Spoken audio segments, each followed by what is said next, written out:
연인이 마음속에서 서로 그리워하다가 극적인 만남이 이루어졌습니다. 그 만남은 신랑이 신부를 자신의 왕궁에 초대함으로 이루어진 감격의 자리였습니다. 신랑 되신 주님은 믿음을 지키고 주님을 따르고 사명을 감당하기를 원하는 신부를 위로하고 격려하기 위해서 식탁을 배설을 하고, 왕 되신 주님은 산의 진미로 가득 찬 영의 식탁, 예배의 잔치를 차려놓고 신부와 마주 앉았습니다. 그러자 신부는 자기를 초대한 신랑의 은혜와 사랑에 감사하여서 그 마음은 마치 값비싼 나도기름의 향기가 온 방안을 채우는 것처럼 감격과 감사로 흥분되었습니다. 이제 신부는 신랑 되신 주님을 향하여 노래합니다. 당신은 내 품에 있는 모략 향랑입니다. 당신은 엥게디 포도원의 고멜과 송이와 같습니다. 라고 노래를 합니다. 말하자면 당신으로 인하여서 나의 옛사람의 악취를 풍기던 죄악의 냄새는 사라지고, 당신으로 인하여서 당신의 향기, 그리스도의 향기를 풍기는 사람이 되었다고 주님 앞에 사랑을, 감사를 고백을 하는 자리입니다. 이런 노래를 듣던 신랑이 신부를 향하여 말합니다. 환난과 고통 속에서 믿음을 살려고 하는 변화된 신부의 모습을 보고, 내 사랑아, 너는 어여쁘고 어여쁘다. 네 눈은 비둘기 같구나. 라고 칭찬을 합니다. 그러자 신부는 다시 신랑을 향하여 그 영광을 주님 앞에 다시 돌려드립니다. 주님은 저의 모습을 예쁘다고 하시지만은 저는 아무것도 아니잖아요.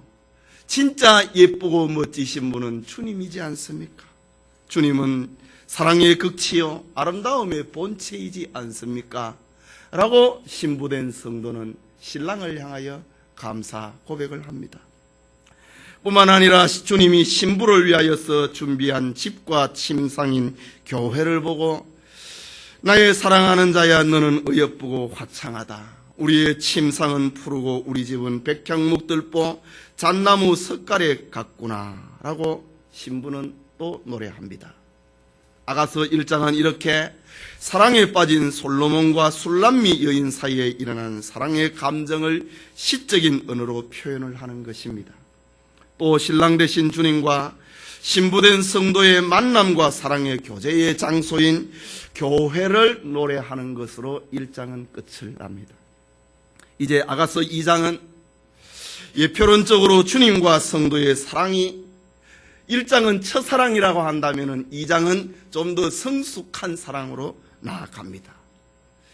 오늘 아가서 강의 성숙한 사랑의 노래, 오늘과 다음 주 살펴보려고 합니다. 먼저 신부의 고백입니다. 본문 1절의 말씀입니다. 같이 우리 읽겠습니다. 나는 샤론에 수선하여 골짜기의 백합화로구나. 이 노래는 1장 17절에 계속이 되는 이야기입니다. 노래입니다. 신부가 자기를 주님 앞에서 표현을 하는 자기 고백입니다. 나는 사론의 신부가 술람미 여인이 자기를 고백을 하는 내용입니다. 나는 사론에 수선하여 골짜기의 백합화로구나 라고 신랑에게 자기를 이야기를 합니다. 먼저 본문에 나타난 단어와 문맥을 살펴보고자 합니다. 사론이라고 하는 것은 팔레스틴 지역의 서쪽, 지중해 동쪽 연안인 요바에서부터 시작해서 저 갈멜산까지 이르는 그 평원을 가리켜서 사론 평원이다 라고 합니다. 그 남북의 길이는 약 80km 정도 됩니다. 그리고 동서는 좁은 곳에는 한 20km, 넓은 곳에서는 20km 정도가 됩니다. 이것은 팔레스틴 지역 가운데 가장 지하수가 풍부하고 푸른 초장을 이루고 있습니다. 샤론 평원 앞에는 더 넓은 지중해 바다가 있고, 그 평원 뒤에는 병풍처럼 쳐져 있는 산이 있어서 푸른 초원의 아름다움을 더욱 나타내는 곳이 샤론 평원입니다. 이 지역은 북쪽 고대 바벨론 문명을 형성을 하였던 유프라테스 강과 트그리스 강, 그리고 남방 이집트 문명을 탄생을 시켰던 나일강을 잇는 비옥한 초성달 지역을 가리킵니다. 이스라엘 사람들은 이곳에서 사론 평원에서 수많은 농작물을 수확을 하고 고기와 생필품을 공급을 받습니다. 이스라엘 백성들이 출애굽을 하고 그 12명의 정탐꾼을 보내었을 때에 그 정탐꾼의 보고가 있지요. 포도송이를 두 사람이 메고 오고 그리고 석류와 무화과를 취하여 오는 장면에서 나타났듯이 바로 사론 평원은 그야말로 젖과 꿀이 흐르는 그 노른자위 땅입니다. 그리고 우리 성경에 수선화라고 번역을 하고 있는데 이 수선화로 번역을 하고 있는 이 말은 하바체레트라고 하는 히브리 말입니다. 이 말은 무슨 꽃인지 우리는 정확하게 알 길이 없습니다. 그러나 구약 성경에 하바체로트라고 하는 말을 다양하게 번역을 하고 있는데 어떤 때는 백합화로 또 어떤 때는 그 들장미로 또 어떨 때는 들꽃으로 이렇게 번역을 하기도 합니다. 신랑 되신 솔로몬 왕 앞에 있는 술람미 여인은 오늘 문맥에서 볼 때에는 그 들꽃으로 번역을 하는 것이 더 합당하다고 생각할 수 있습니다. 신랑 되신 솔로몬 왕 앞에 있는 술람미 여인은 자신은 드넓은 사론 평원에 피어있는 한 송이의 들꽃과 같다라는 표현입니다.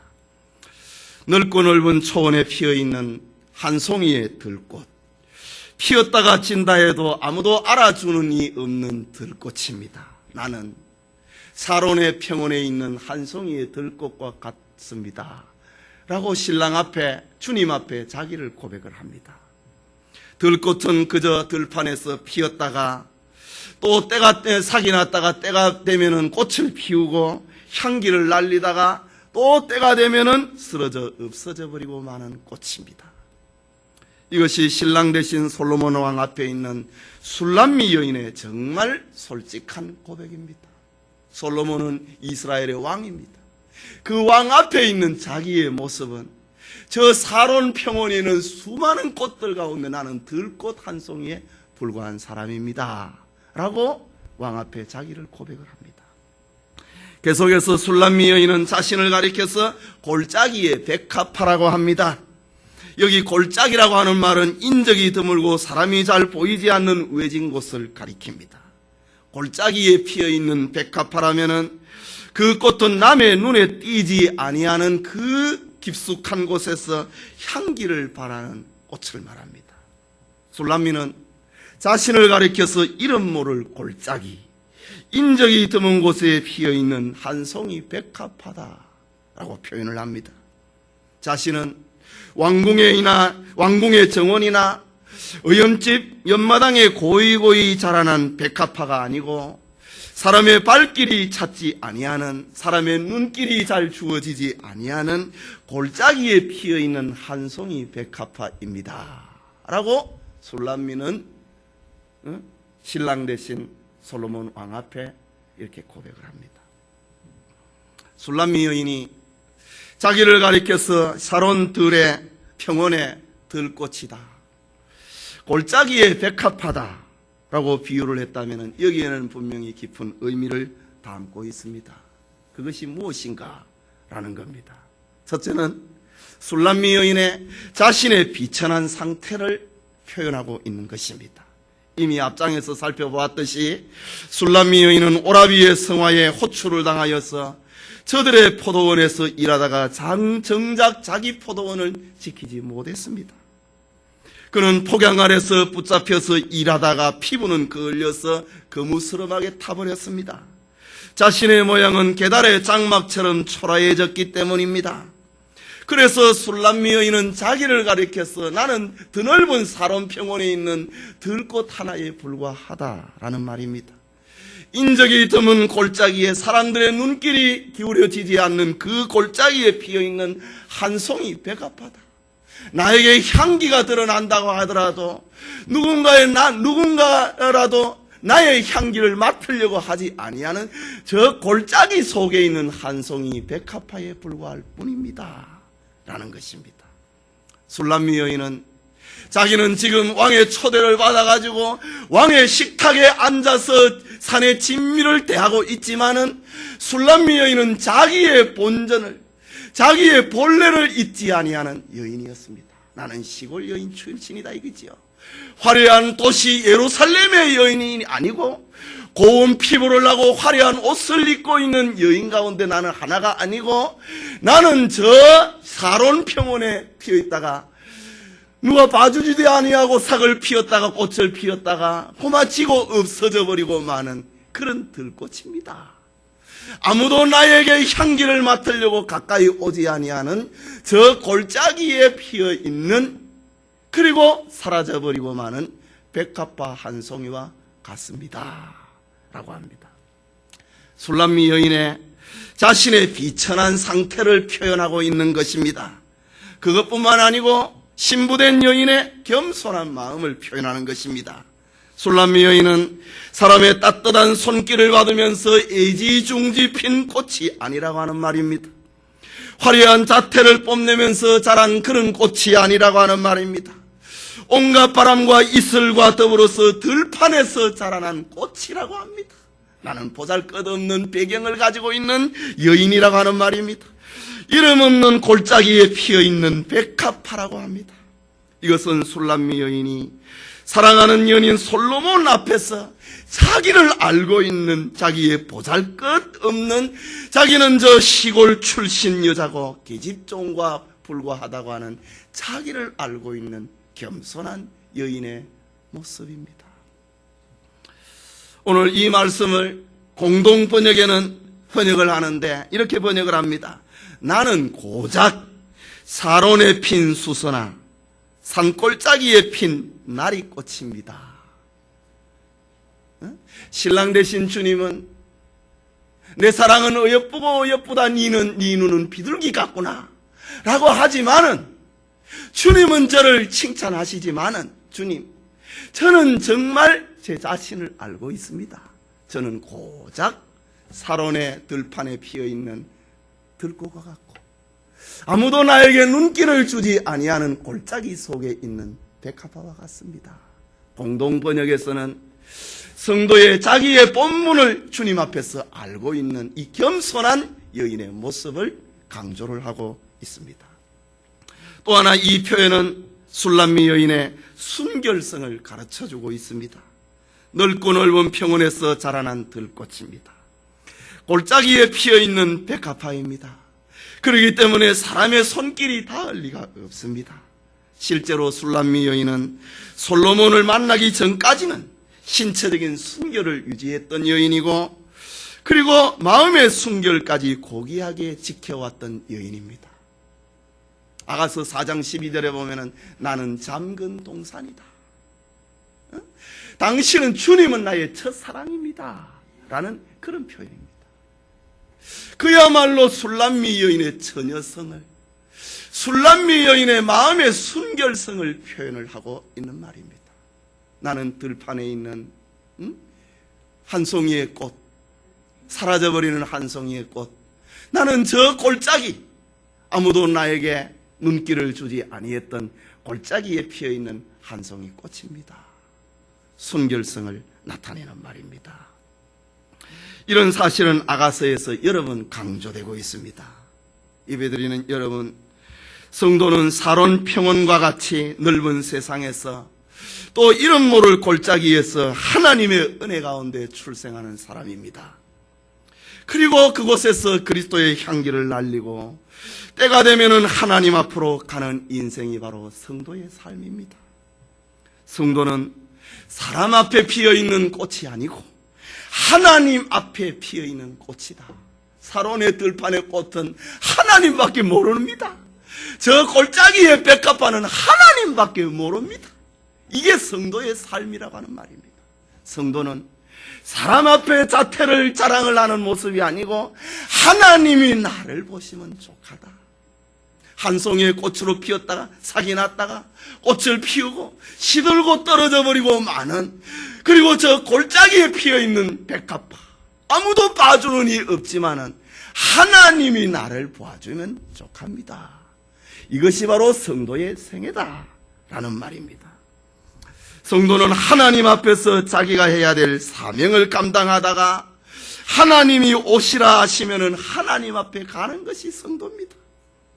성도는 누가 알아주면 좋아하고 몰라주면 섭섭해하는 것이 아니라는 말입니다. 다른 사람이 나를 알아주면 잘하고 알아주지 아니하면 하지 않는 것, 그 정원 속에 있는 꽃이 아니라는 말입니다. 왕궁 속에 피어있는 꽃이 아니라는 말입니다. 저 들판에 수많은 드넓은 평원 가운데 한 송이의 들꽃, 저 골짜기 가운데 있는 한 송이의 백합화, 술람미 여인은 자기를 그렇게 표현을 하고 있습니다. 오늘 술람미 여인의 고백처럼 성도는 하나님 앞에 피었다가 그 존재 목적을 다하고 난 다음에 떨어지는 들꽃이라고 하는 말입니다. 그렇다면은 사람 앞에서 피었다가 사람이 없어지면은 다시 시들어버리고 마는 그것은 들꽃이 아닙니다. 성도가 아니라는 말입니다.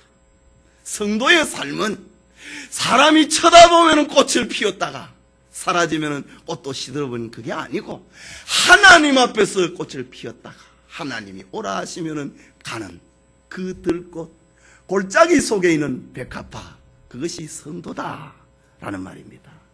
여러분은 사론 평원의 수선화처럼 사람이 보든지 말든지 사람이 알아두든지 몰라두든지 하나님 앞에서 꽃을 피우는 사람, 하나님 앞에서 그리스도의 향기를 날리던 사람, 그리고 하나님 앞으로 오라 하시면 가는 진짜 성도가 될 수 있기를 바랍니다. 주님 앞에서 온갖 충성을 다해도 불러서 너가 어떻게 이렇게 일을 했느냐고 했을 때에 우리는 무익한 종이라 우리의 하여야 할 일을 한 것뿐입니다 라는 종처럼 말입니다. 성도는 이렇게 숨어서 믿음을 지키고 은밀한 곳에서 봉사를 하고 그리스도와 동행을 하는 술람미 여인 같은 신앙, 이것을 가져야 된다, 이걸 우리에게 보여주고 있습니다. 드넓은 평원에 피어난 한 송이 들꽃처럼, 인적이 드문 골짜기에 피어있는 백합화처럼 그리스도의 향기를 드러내는 그것으로 족하는 것, 그것이 성도의 삶이라고 하는 말입니다. 이런 성도의 삶을 가리켜서 요한계시록 2장 17절에는 받은 자밖에는 그 이름을 알 사람이 없다, 하나님하고 나하고만 아는 거라는 말입니다. 하나님하고 나하고만 아는 것을, 이 아름다운 향기를 많이 가진 사람일수록 진짜 성도의 모습이다 라는 말입니다. 하나님하고 나하고만 간직하는 그런 비밀을 많이 간직해야 된다는 말입니다.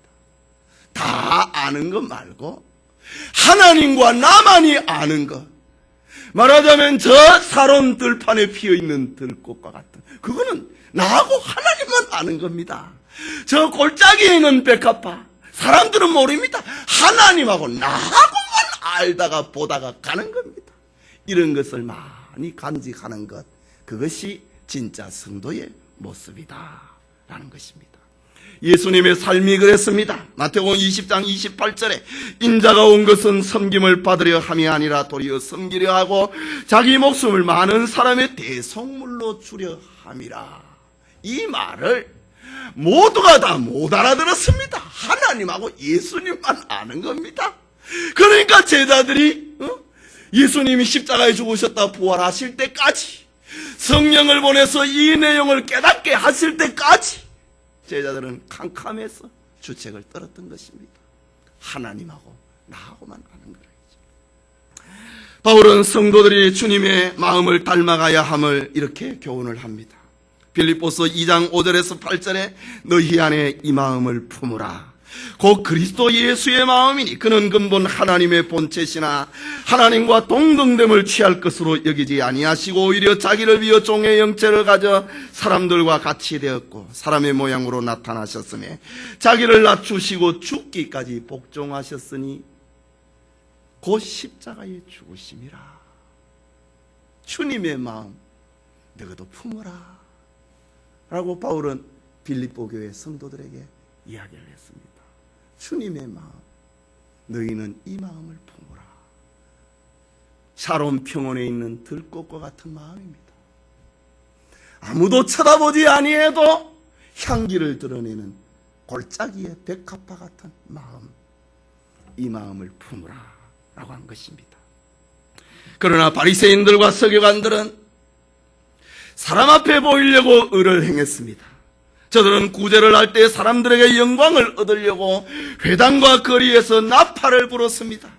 저들은 기도할 때 사람에게 보이려고 회당과 큰 거리의 어귀에 서서 기도를 했습니다. 저들은 금식을 할 때 슬픈 기색을 나타내고 사람에게 보이려고 얼굴을 찡그렸습니다. 내가 지금 금식 기도하고 있는 중이다. 그때 예수님은 뭐라고 그랬습니까? 저들은 이미 상을 다 받아버렸다 라고 했습니다.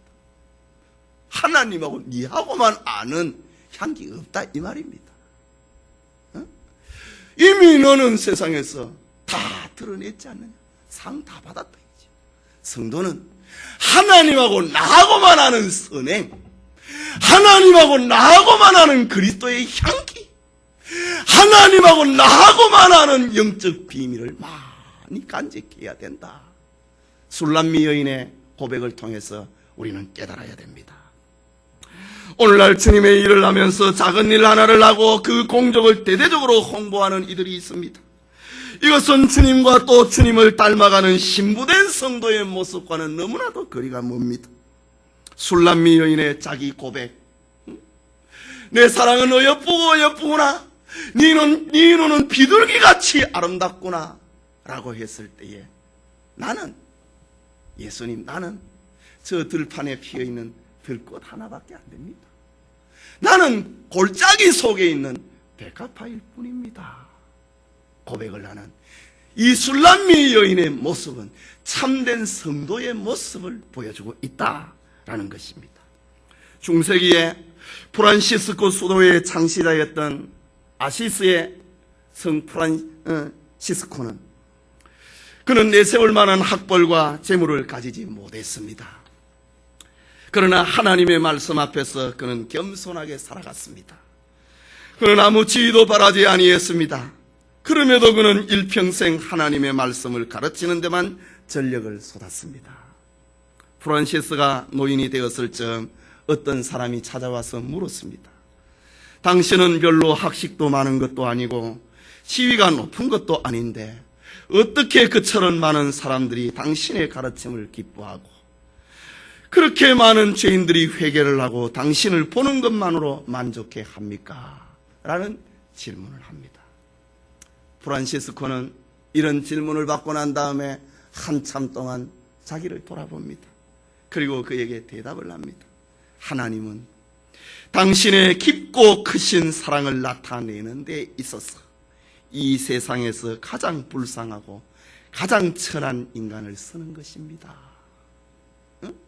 나는 세상에서 가장 천하고 가장 연약한 인간입니다.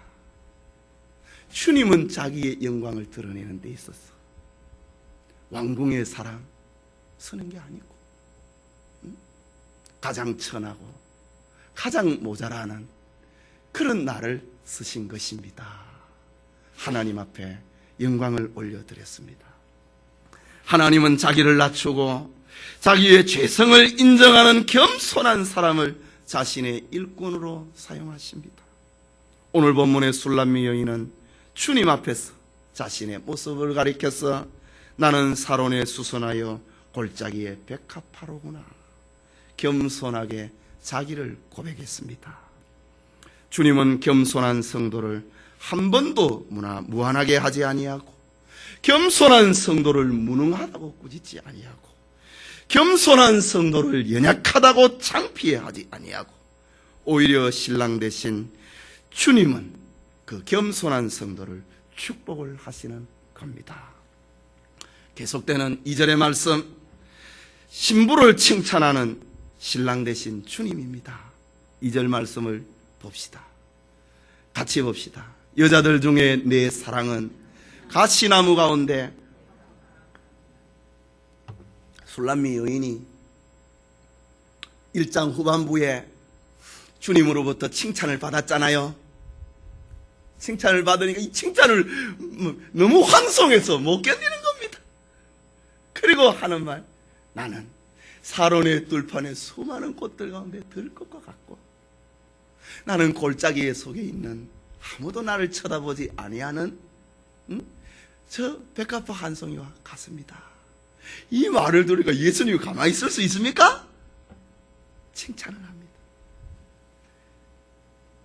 여자들 중에 내 사랑은 가시나무 가운데 백합화 같구나. 성도를 향한 주님의 칭찬입니다. 이런 겸손한 성도, 자기를 아는 성도, 세속에 물들지 아니하는 성도, 그 성도를 주님이 칭찬을 하는데, 여자들 중에 내 사랑은 가시나무 가운데 백합화 같구나 라고 합니다. 여기 여자들이 누굽니까? 넓은 의미로서 여자는 세상 사람을 가리킵니다. 왜냐하면 사람은 하나님의 형상을 따라 하나님의 창조로 말미암아 존재되었기 때문입니다. 창세기 사도행전 17장 28절에는 인간은 하나님의 소생이라고 했습니다. 창조적인 의미에서 하나님의 자녀인 것입니다. 모든 사람들은 다 하나님의 자녀인 것입니다.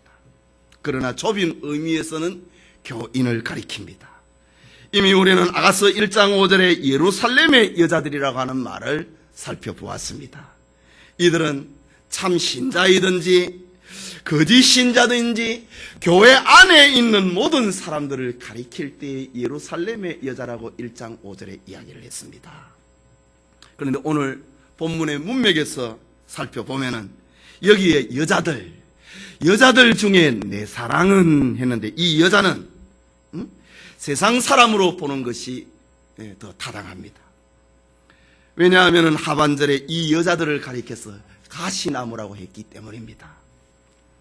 술람미 여인은 자신을 가리켜서 나는 사론에 수선하여 골짜기에 백합화라고 겸손하게 주님 앞에, 주님의 칭찬 앞에 몸둘 바를 몰라갖고 나는 들판에 있는 들꽃 한 송이고 인적이 드문 골짜기 속에 있는 백합화라고 자기를 낮추니까 주님은 아니야 이런 말입니다.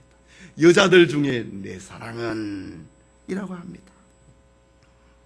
술람미 여인은 자신을 가리켜서 이렇게 겸손의 표현을 하자, 신랑 되신 주님은 성도를 향하여서 아니야, 여자들 중에 내 사랑은 가시나무 가운데 백합화 같구나 라고 합니다. 주님은 신부된 성도를 향하여서 다시 내 사랑이라고 불러줍니다.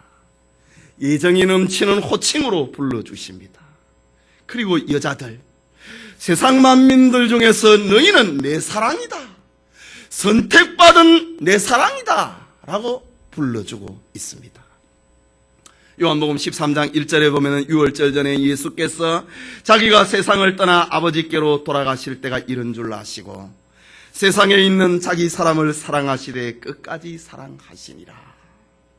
예수님은 세상의 수많은 사람들 중에 너희는 내 사랑이다, 끝까지 사랑한다 라고 했습니다. 근데 본문에 주님은 성도들을 어떻다고 표현을 합니까? 가시나무 가운데 백합화다 라고 합니다. 여기 가시나무는 세상의 증오를 가리킵니다. 세상의 분노를 가리킵니다. 세상의 살기를 가리킵니다. 세상의 이단의 박해를 상징을 하는 것이 가시나무입니다. 그리고 백합화는 주님의 신부된 교회, 성도들을 가리키는 말입니다. 성도는, 이 땅에 있는 교회는 가시나무 가운데 있는 백합화다라는 말입니다. 주님은 우리를 왕자나 부자의 식탁에 있는 백합화라고 하지 아니합니다. 주님은 우리를 화원의 수많은 꽃들 중에 있는 백합화라고 하지 않습니다. 주님은 우리를 아름다운 정원에 있는 백합화라고 하지 않습니다. 주님은 당신의 사랑하는 신부된 성도를 가리켜서 가시나무 가운데 있는 백합화로구나 라고 합니다. 그렇다면 주님의 이 말은 어떤 진리를, 어떤 교훈을 담고 있느냐라고 하는 것입니다. 그것은 첫째로 신자다라고 하는 것은 외롭고 고적함을 뜻하는 것입니다. 가시나무 가운데 백합화, 이것은 분명히 외로움의 상징이요 적막한 곳에 피어있는 꽃입니다. 가시나무 가운데 한 송이의 백합화니까 얼마나 외롭습니까? 잘 드러나지 않는 곳에 피어있는 꽃입니다. 쉽사리 발견되지 않는 곳에 피어있는 백합화입니다. 가시나무 가운데서 누가 백합화를 찾습니까? 수많은 백합화 동산에서 꽃을 찾지 가시나무 가운데서는 백합화를 찾지 않습니다. 그런데 예수님은 자기의 사랑하는 성도를 향하여서 하는 말, 너희는 가시나무 가운데 있는 백합화로구나. 외롭고 고적한 성도의 모습을 가리킵니다. 확실히 기독 신자들을 향한 세상의 대접은 외롭습니다. 세상의 성도를 향한 세상의 대접은 고적의 골짜기를 헤매게 만듭니다. 교부시대에 예수님은 하나님하고 비슷하다라고 하는 아리우스의 유질론이라고 하는 것이 있었습니다. 호모이우시우스, 예수님은 하나님하고 비슷하지 하나님하고 같은 분이 아니다고 하는 이단자가 있었습니다. 여기에 반대하여서 예수님은 하나님과 같다, 호모우시우스, 헬라말로 이오타 하나, 영어로 I 하나 빠진 그 차이입니다. 하나 빠지느냐에 따라서 더해지면은 하나님하고 비슷하다, 이오타 하나가 빠지면은 하나님하고 똑같다, 그런 말이 됩니다. 아리우스의 예수님은 하나님하고 비슷하다고 했을 때에 아타나시우스는 아니다, 예수님은 하나님하고 똑같다라고 하는 정통교리를 주장을 합니다. 그러나 아타나시우스는 그 수많은 다수 앞에서 얼마나 외로움의 골짜기를 통과했는지 모릅니다. 얼마나 고적의 골짜기를 아타나시우스는 통과했는지 모릅니다. 이 땅에서의 성도의 삶은 가시나무 가운데는 백합화, 외롭다 이 말입니다. 고적하다고 하는 말입니다. 중세기의 영국의 위클리프가 그랬습니다. 보헤미아의 요한 후스가 그 길을 갔습니다. 종교개혁자 루터와 칼빈, 저들의 삶은 세상에서 그렇게 환영을 받는, 귀족의 대우를 받는 그런 길이 아니었습니다. 가시 가운데 있는 백합화였습니다. 외로운 길이었습니다. 고적한 길이었습니다. 또 가시 가운데 백합화라고 하는 이 말은 신자들의 세상 환경을 나타내주고 있습니다. 가시나무 가운데 백합화다. 정말 형용하기 어려운 환경을 두고 하는 말입니다. 사방으로 가시가 충만해 있다고 하는 말입니다. 상처를 입는 것은 연한 백합화 송이라고 하는 말입니다. 우리나라의 교회를 살펴보면 그렇습니다. 우리 믿음의 선배들은 모든 물체 안에 영이 들어있다라고 하는 정령숭배, 자연숭배라고 하는 가시에 찔렸습니다. 교회는 살생을 금지하는 극단주의적인 허무주의 사상을 고조시키는 불교라고 하는 가시 가운데 교회가 얼마나 찔렸습니까? 교회는 조상을 숭배하고 양반을 숭상을 하고 상민을 천시하는 유교라고 하는 가시에 교회는 찔렸습니다. 교회가 위치하고 있는 것은 사방이 가시라고 하는 말입니다. 우리 한국의 복음이 처음에 들어왔을 때에 사방이 가시 울타리였습니다. 이런 가시는 초기 교회뿐만 아니고 지금까지도 교회를 찌르고 있는 가시가 되고 있습니다. 이게 교회가 위치하고 있는 자리라는 말입니다. 여기는 천당이 아닙니다. 세상이기 때문에 이 세상 속에서 교회의 위치는 가시나무 가운데 있는 백합화다. 여러분의 위치를 왕궁에 꽂혀있는 백합화라고 생각을 하면 안 됩니다. 귀족의 식탁에 꽂혀있는 백합화라고 하면 안 됩니다. 여러분의 위치는 가시나무 가운데 있는 백합화다. 지금 예수님이 칭찬 앞에 어쩔 줄을 몰라갖고 나는 골짜기 속에 있는 한 송이 백합화에 불과합니다. 예수님이 하는 말 아니야. 너는 정말 향기를 내는 백합화인데, 그러나 너는 내가 볼 때에 가시나무 가운데 있는 백합화구나. 오라비들에 의해서 얼마나 많이 술람미인이 고통을 당했습니까? 길을 잃어버렸습니다. 자기 포도원을 지키지 못했습니다. 어떻게 하면 내가 포도원을 지킬 수 있을까? 어떻게 하면 주님을 기쁘시게 할 수 있을까? 그렇게 고민하고 고민하는 이런 삶의 모습은 가시나무 가운데 있는 백합화다라고 하는 말입니다. 가시나무 가운데 있는 백합화, 이 말은 순교적인 최후를 가리키는 말입니다. 이것은 성도들의 고난의 피를 흘리는 순교를 뜻하고 있는 말입니다. 예수님이 가시에 찔려서, 가시면류관에 찔려서 떨어지고 난 이후에 기독교 2000년의 역사는 계속해서 피해 역사를 기록을 하고 있습니다. 우리는 화려한 정원에 있는 백합화가 아니고 가시나무 가운데 있는 백합화다. 예수님이 그 길을 가시고 난 다음에 예수님의 12 제자의 최후가 다 가시나무 가운데 있는 백합화였습니다. 이미 우리가 주일날 설교를 통해서 봤듯이 베드로는 로마에서 십자가에 거꾸로 못 박혀서 순교를 당했습니다. 안드레는 아가야에서 X자형으로 십자가에 못 박혀 죽었습니다. 야고보는 예루살렘에서 칼에 목베임을 당해서 죽었습니다. 빌립은 히에라볼리에서 그의 피부 가죽이 벗겨져서 그는 죽었습니다. 바돌로메는 아르메니아에서 십자가에 거꾸로 매달려 죽었습니다. 도마는 인도에서 창에 맞아 순교했습니다. 마태는 에티오피아에서 창에 맞아 죽었습니다. 작은 야고보는 복음 전도를 반대하는 이들이 성전 꼭대기에 올라가고 거기에서 야고보를 밀쳐서 죽였습니다. 시몬은 애굽에서 복음을 전하다가 화살에 날아오는 화살에 맞아 죽었습니다. 야고보의 동생 유다는 페르시아에서 활에 맞아 죽었습니다. 가룟 유다 대신에 사도가 된 마띠아는 에티오피아에서 돌에 맞아 죽었습니다. 성도의 최후는, 성도의 모습은 가시나무 가운데 있는 백합화다라는 말입니다. 초기 300년 동안의 로마의 10대 황제들의 박해가 그것을 말해주고 있습니다. 기독 신자들은 끌어다가 로마 신에게 제사를 드리도록 강요를 당하였습니다. 불복하는 자들은 저들의 모든 생활권을 빼앗았습니다. 복종하는 자에게는 변절 증명서를 부여를 했습니다. 그리고 이 변절 증명서, 내가 황제 앞에 절을 했다고 하는 이 증명서를 내주지 아니하면은, 보여주지 아니하면은 거래를 못했습니다. 300년 동안의 말이지요. 경제활동을 하지 못하고 생명을 부지할 수가 없었습니다. 변절 증명서를 호주머니에 넣고 300년 동안 살아야 했습니다. 그야말로 요한계시록에 등장하고 있는 666의 표입니다. 믿음을 지키는 자는 거래 못한다 이거지. 로마 300년 역사가 그것을 증거해버렸습니다.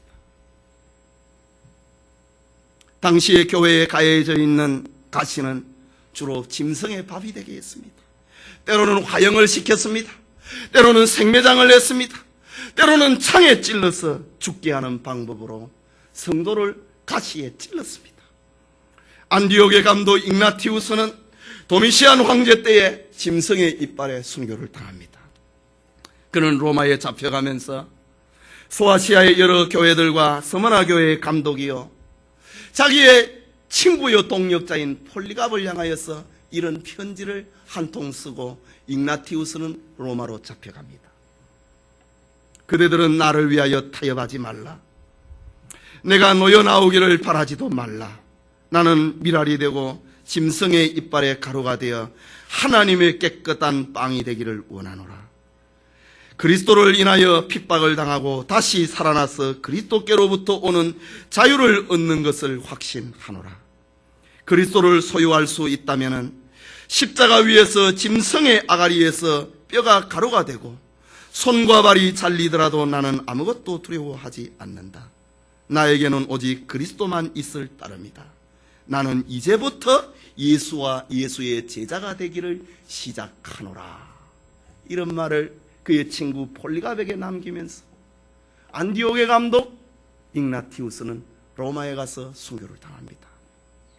당시의 기독교인들은 로마인의 예배와 미신 그리고 부도덕한 행동과 관련이 되어 있는 그런 직업에 종사하지를 싫어했습니다.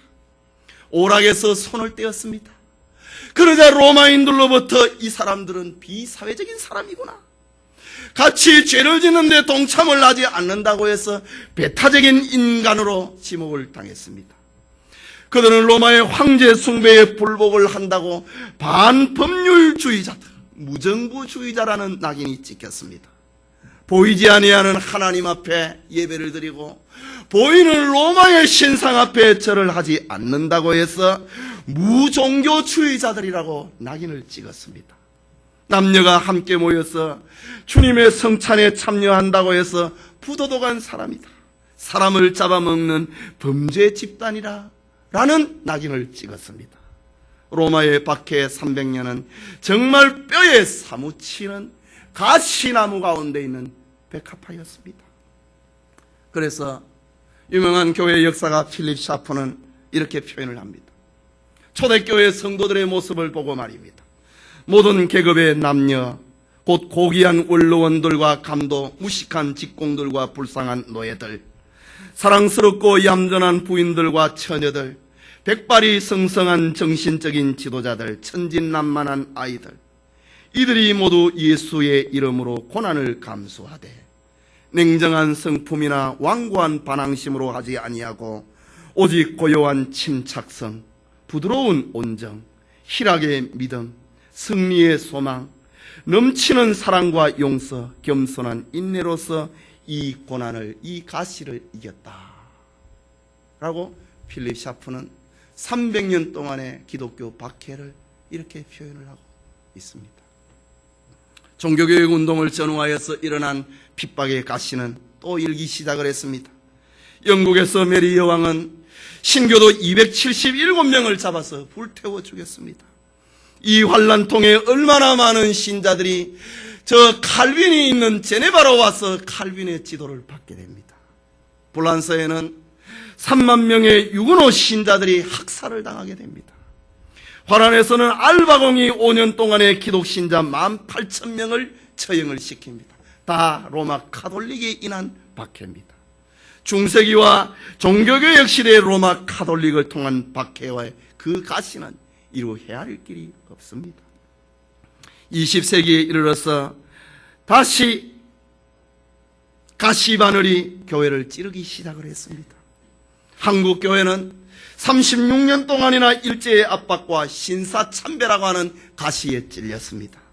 독일 교회는 나치 정권 아래서 1,500명의 목사가 감금을 당하였습니다.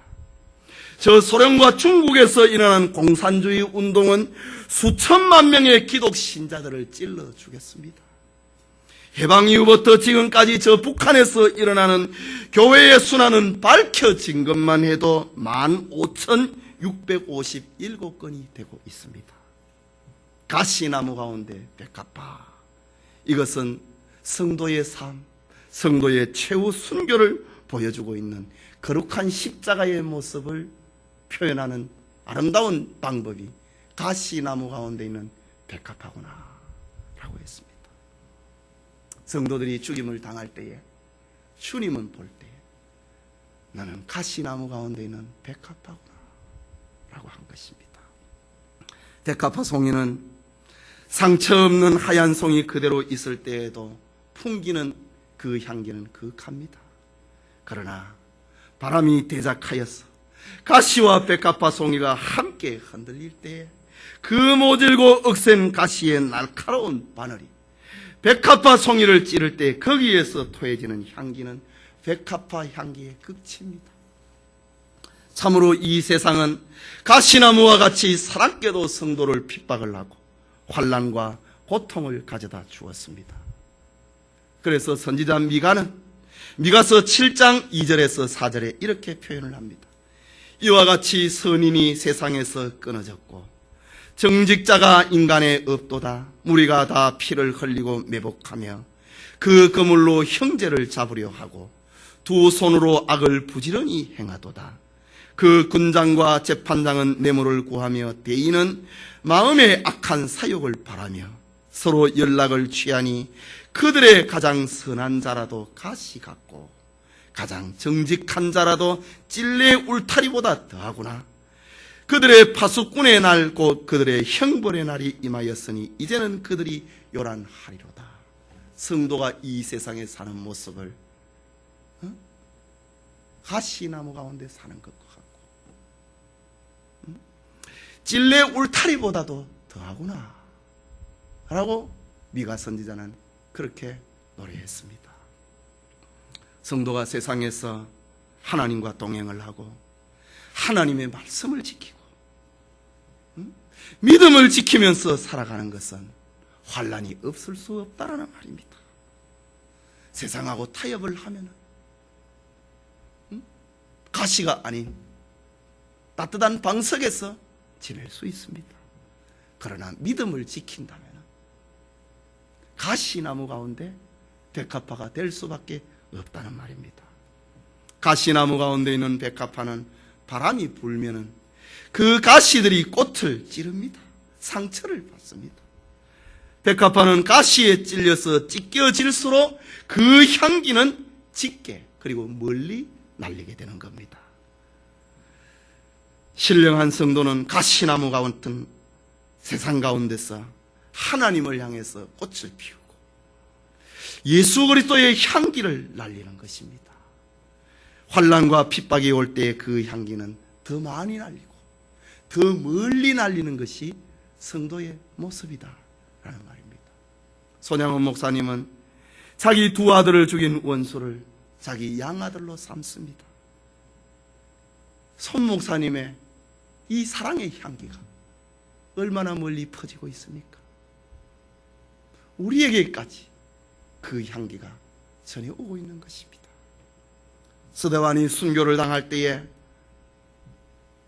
저들의 죄를 용서해 달라고 하는 그 기도, 그 사랑의 향기는 그리스도의 향기를 우리에게 보여주고 있습니다.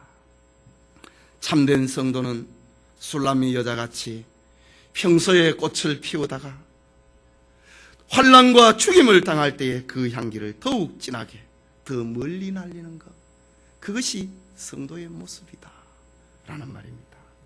가시에 쫄린 순교자들의 향기는 그 시대 사람뿐만이 아니고 모든 시대 성도들에게 아름다운 향기가 되기 때문입니다. 여러분에게도 술람미 여자의 신앙처럼 심령 속에 꽃이 피어있는 신앙, 그리스도의 향기가 속에 가득 차 있는 신앙을 가지다가 환난이 올 때에 그 속에 있는 아름다운 향기를 더 멀리 더 넓게 날릴 수 있는 그런 은혜가 있기를 바랍니다. 성도 여러분, 나는 사론에 수선하여 골짜기에 백합화로구나. 여자들 중에 내 사랑은 가시나무 가운데 백합화 같구나. 이것이야말로 기독교의 특징입니다. 이것이야말로 기독교의 상징입니다. 참된 성도는 사론의 수선화처럼 골짜기에 피어있는 백합화처럼 사람들이 알아주지 아니해도 주님으로부터 심령의 향기를 피우는 것, 그것이 기독교입니다. 숨은 봉사와 숨은 기도를 하면서 교회를 받드는 것, 그것이 교회의 특징이라는 말입니다. 성도의 성도된 특징은 자신의 비천함을 고백을 하는 것이고 자신의 죄인된 실상을 잊지 아니하는 것이고 세속에 때가 묻지 아니하는 골짜기의 백합화, 그것이 성도의 특징이다 라는 말입니다. 유명한 초대교부였던 어거스틴은 겸손은 기독교의 최고의 미덕이다. 첫째 미덕이 겸손이요, 둘째도 겸손이고 셋째도 겸손이다. 기독교를 상징을 하는 것이 바로 겸손이다. 나는 사론에 수선하여 골짜기에 백합하다. 이 진리를 깨달은 어거스틴의 고백입니다. 베드로는 다 서로 겸손으로 허리를 동이라. 하나님이 교만한 자를 대적하시되 겸손한 자에게는 은혜를 주시니라고 했습니다. 뿐만 아니라 성도의 성도된 상징은 가시나무 가운데 있는 백합화입니다. 백합화는 바람이 불 때에 가시에 찔리고 그 진액을 쏟아냅니다. 그러나 백합화의 진액은 많은 향기를 내고 가시에 찔릴 때에 더 많은 향기를 내고 그 향기는 불어오는 바람을 타고 더 멀리 향기를 전하는 것입니다. 성도는 가시나무 가운데 있는 백합화다라는 말입니다. 세상에서의 성도의 삶은 외롭고 고적한 것이고 이유는 사람들이 찾지 않는 좁은 문을 가고 있기 때문입니다. 또 예수님께서는 제자들을 세상에 보내시면서 하시는 말씀, 갈지어다 내가 너희를 보냄이 어린 양을 이리 가운데 보냄과 같도다 라고 했습니다. 이유는 제자들이 전도 현장에서 가시에 찔린 것을 내다보고 있는 주님의 말씀입니다. 사도 바울은 사도행전 14장 22절에 우리가 하나님의 나라에 들어가려면 많은 환난을 겪어야 되리라고 했습니다. 디모데후서 3장 12절에는 무릇 그리스도 예수 안에서 경건하게 살고자 하는 자는 핍박을 받으리라고 했습니다. 빌립보서 1장 29절에는 그리스도를 위하여서 너희에게 은혜를 주신 것은 다만 그를 묻을 뿐만 아니라 또한 그를 위하여 고난도 받게 하려 함이라. 성도가 됐다고 하는 것은 가시나무 가운데 있는 백합화다라는 말입니다. 성도의 생애는 발자국마다 십자가의 흔적이 점철이 되어 있는 것입니다. 성도를 위협을 하고 괴롭히는 악한 것들이 성도들의 주변에 늘 널려 있기 때문입니다. 종종 유혹의 바람이 있고 환난의 바람이 있고 핍박의 바람이 있습니다. 이로 인하여서 성도들은 마음이 상하게 되고 심신이 상처를 입게 되는 것입니다. 이 세상에서 기독 신자의 삶이라고 하는 것은 살고자 하는 것이 아니고 죽고자 하는 것이기 때문에 그렇습니다. 기독인의 삶은 고난의 기름 가마 속에서 고통을 하고 물 없는 광야에서 괴로워했던 형극의 길이다 라는 말입니다. 그렇기 때문에 이 꽃은 더 희게 보이고 이 꽃은 더 아름답게 보이고 이 꽃은 더 향기롭게 보이는 것입니다. 아름다움과 향기, 그것은 꽃의 생명입니다. 이것을 빼앗기고는 꽃의 의미, 꽃의 가치는 없습니다. 주님은 성도를 가리켜서 가시나무 가운데 백합화다라는 말씀을 잊지 말아야 됩니다. 오늘 아가서 1장, 2장 1절과 2절에 있는 말씀은 바로 기독교회의 특징을 알려주고 있습니다. 성도는 주님 앞에서 겸손하고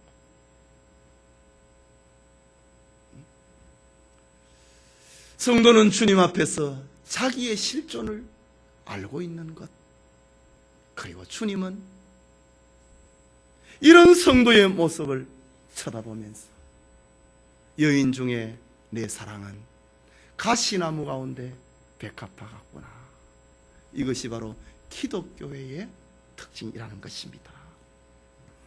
오늘 예배드리는 모든 성도님들이 평화로울 때에도 아름다움과 향기를 풍기고 어려울 때에는 더욱 아름답고 진한 향기를 들려드리는 그런 성도들이 다 되시기를 소원합니다.